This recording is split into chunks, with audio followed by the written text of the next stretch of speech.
Welcome back. It's the Tommy Maroon Sports Show right here on WCTV, episode number 225. Always a lot of fun to talk sports here, especially when we're talking about the Cleveland Cavaliers who had their winning streak come to an end, unfortunately. But that man right there, Sam Merrill, he has been boiling hot. 27.8 points per game, Donovan Mitchell, 10.5 rebounds per game for Evan Mobley. All these stats lead the Cavaliers, by the way. 6.1 assists per game for Donovan Mitchell, 66.9% field goal percentage for Mr. Jarrett Allen. Sam Merrill, 90.9% free throw percentage. What else is there? Donovan Mitchell, 2 steals per game, and Evan Mobley, 1.7 blocks per game. So let's look at what's happened in the past few games. Cavs against the Hawks, it was a 116-95 win where the wealth was shared by every Cavalier. No Cavs player had more than 20 points. And Sam Merrill and Dean Wade had 5 threes each. Sam Merrill's just incredible. And so is Dean Wade. But anyways, DeJounte Murray, 24 points, 9 rebounds. Jalen Johnson, 20 points. Cavs were never trailing during that game against the Hawks and shot over 50% from the field.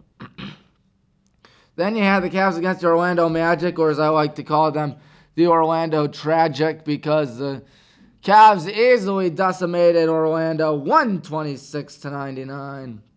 Sam Merrill was lighting it up again, 26 points, 8 threes. Donovan Mitchell, 25 points. And Jarrett Allen, the walking double-double, 14 points, 11 rebounds.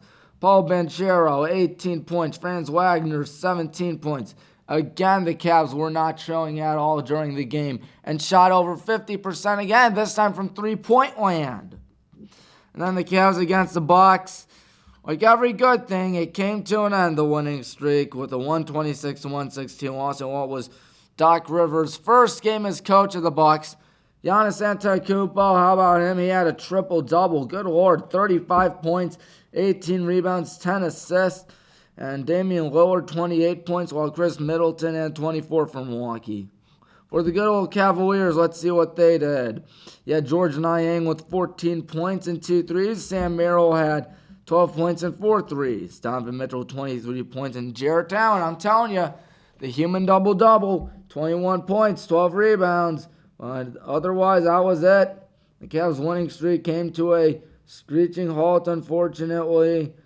In fact, Doc Rivers was not the head coach yet. That was just a rumor at the time, but he is the coach now for the Bucks. Both teams shot under 40% from three-point land. Milwaukee with 3 blocks compared to 2. Cavs had more points off turnovers. And in fact, tomorrow the Cavaliers will be taking on the Bucks once more. So after that nice little 8-game winning streak, it ended. And now the Cavs are still 7 games out of Boston for that top seed. Of course, Boston just doing a dandy 20 wins and 1 loss at home. Their only loss coming to Denver in what was a tightly contested ball game. Oklahoma City and Minnesota are up top the Western Conference. So there is that. The Warriors' downfall is imminent. They are in 12th place in the Western Conference. And the Pistons won last night.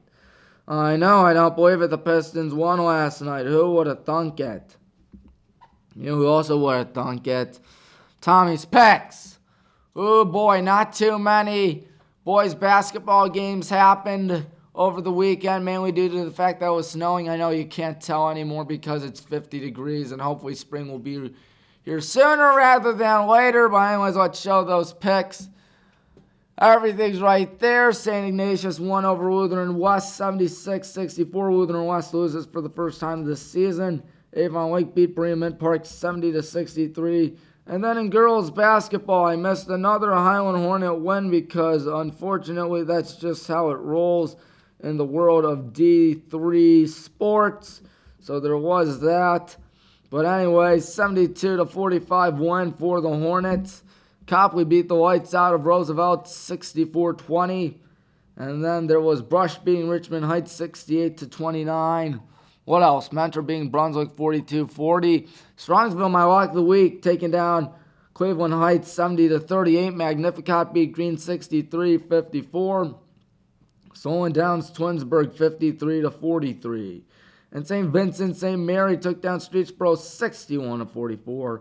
John Hay over VASJ 56-42. Medina beat Shaker Heights 67-31.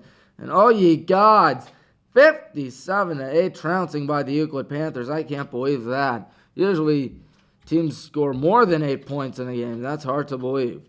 Berea Mid Park beat Elyria by a score of 45-42. And North Ridgeville beat Amherst Steel 62-39. And then there was the NFL divisional round. The Ravens unfortunately beat the Texans 34-10. And the 49ers beat the Packers 24-21.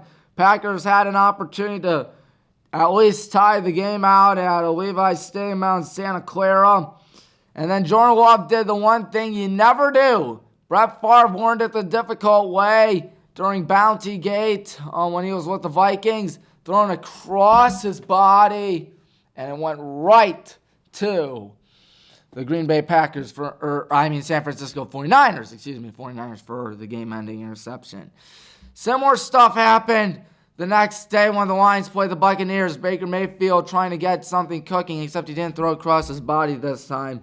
This time he just threw it up the middle, but a good work by the defensive linebacker for the game-sealing interception. And Todd Bowles did not take a timeout. I don't know why he didn't take a timeout, but he did not. He could have taken a timeout.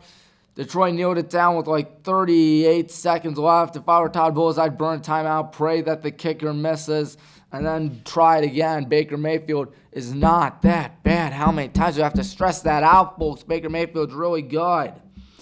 Anyways, the Bills lost again to the Chiefs in the playoffs. The Bills' great season comes to a very dramatic end, rather.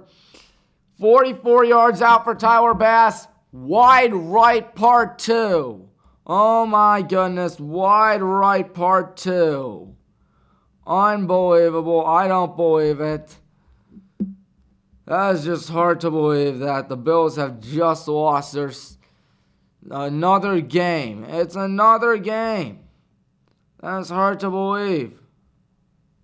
A second straight loss, and Patrick Mahomes wins the Bills-Chiefs game that has been turning into a tight rivalry out there. And the Mahomes-Allen rivalry. Allen won in the regular season again, but Mahomes gets the last laugh, and Buffalo is literally the twilight zone of sports. They are the most unluckiest city in all of America. Nothing good ever happens to Buffalo. And that's just proof that they might be the most cursed city in America. That is, I don't know what to say. That's just rough. They're the twilight zone of sports. But anyways, last week recap went 0-2 in boys basketball, mainly because of the fact that many games were postponed due to snow, making me 56-22 with 62 points. In girls basketball, I went 11-2 with 12 points, putting me at 61-26 record. And I have 68 points. In the NFL, I went 3-1. My only team I got wrong was the Buccaneers, putting me at 6-4 in the postseason. Not shabby. I mean, could be better, but still. Now time for Tommy's picks. You see them right there. Cuyahoga Falls against Highland. You can sure bet your life savings I'll be broadcasting that tomorrow, hopefully. Talked with my dad. He said that's all right. But yeah, I got the Hornets being Cuyahoga Falls once again. We did earlier this season. Why not do it a second time, this time at their place? Barberton's my lock of the week. They'll beat the Green Men with ease. I mean, you never know. Maybe Aurora will pull off the upset. I hope Aurora pulls off the upset so we can have a Destiny game, a date with Destiny against the Barberton Magics, in which there'll be 2 losses on each side, and that'll be a winner-take-all showdown for the American Conference. But I'm going to wait too ahead of myself. Magics are going to win that game. North Olmsted against Elyria Catholic, picking North Olmsted. Rocky River will beat Westlake. Elyria against Olmsted Falls, picking Elyria. McKinley is my upset of the week over Glen Oak. And then Green against Toover, picking Green. Lutheran West will beat Bay and Hoban. Hoban having a bit of an off-season. In fact, the 3 major Akron private Catholic schools have been struggling this season. Walsh, St. Vincent, St. Mary, and Hoban. I've been saying it a lot. They've had a gauntlet this season, but usually they're very reliable in said gauntlets. I don't know what's going on with them, but they'll be on the men soon, you know that.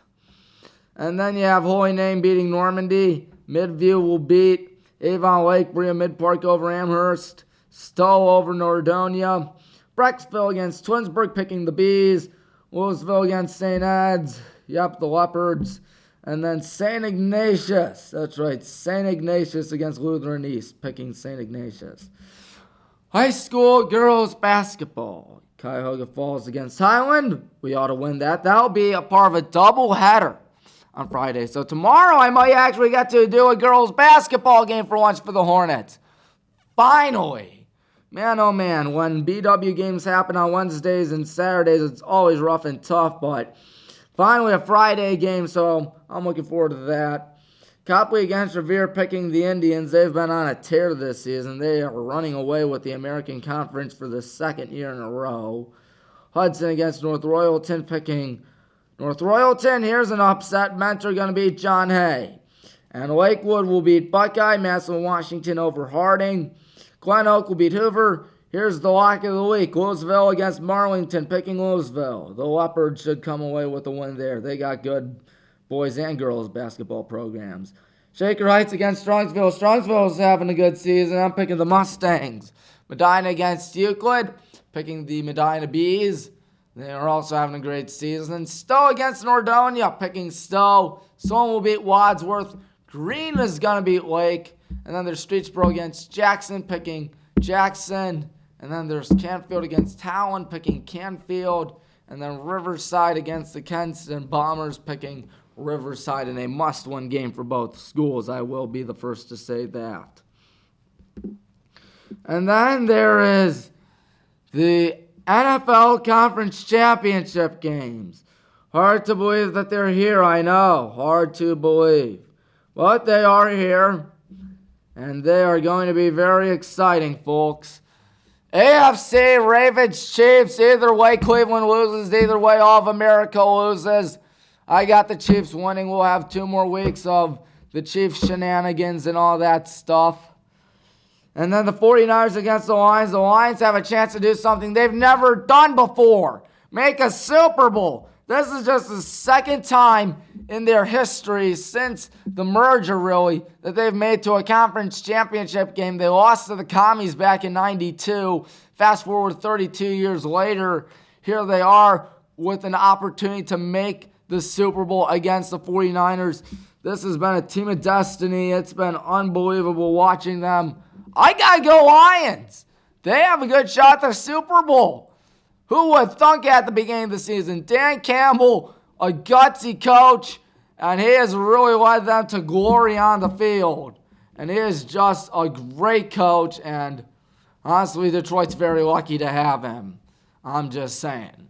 And that concludes all of that for the Tommy Maroon Sports Show right here on WCTV. Looking at the upcoming calendar right now, February 1st will be the next episode, which is going to be exciting because we'll talk about more Cavalier stuff and more high school boys and girls basketball. And we could possibly forget looking at the Super Bowl. It'll be either Baltimore, Kansas City against San Francisco, or Detroit. Who would thunk it? Detroit at the beginning of the season. It could be Baltimore, Detroit, which I would never have guessed.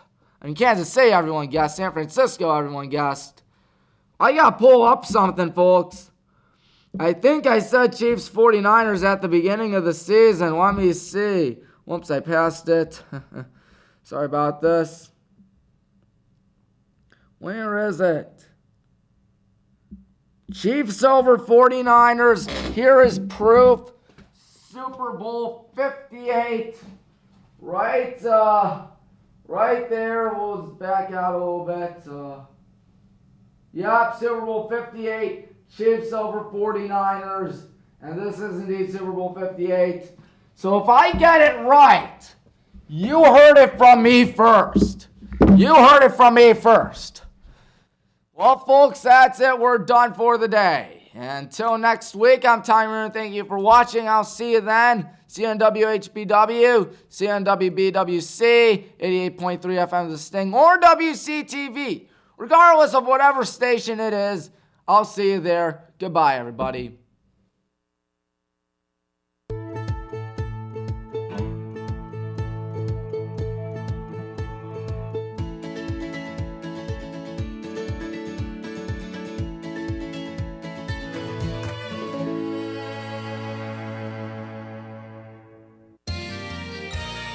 You are watching WCTV, Wadsworth Community Television.